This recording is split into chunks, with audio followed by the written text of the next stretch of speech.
Continuing our team coverage now, Action News reporter Brittany Nielsen in our Salinas newsroom with more of the fallout from this thing.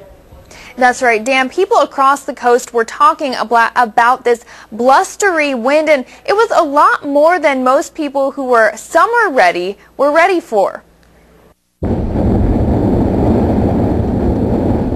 Big waves and wind. It's like a tornado. Downing trees and power lines across the peninsula. And every customer has probably talked about the wind when they come in. And the high winds were the talk of the town. Blew my hat off and it broke a lantern at my house. It's cold and windy, and a week ago it was hot and sunny. I guess that was our 2 days of summer. Trees were down on several streets and many were without power.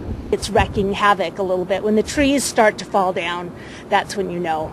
That, and you look out on the bay and it's just perpetual whitecaps. That's just amazing. That was certainly the case Wednesday, but some locals say maybe we just have it too good. We are spoiled here on the peninsula. We get mild weather and mild traffic. So if you get more than 3 cars a day, you complain about the traffic. And if you go like this and feel anything, you complain about the wind.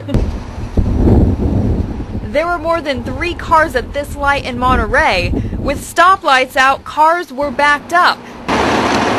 The winds also had firefighters responding to fallen branches across the Monterey Peninsula. Public Works crews in Monterey and Pacific Grove were out this afternoon trying to clean up the mess, and PG&E crews worked into this evening, Dan, to get power back onto customers who were without it. All right. Thanks very much, Brittany. PG&E says there are currently close to 300 customers without power in all of Monterey and Santa Cruz counties right now. The largest outage is in Ben Lomond, about 200 customers.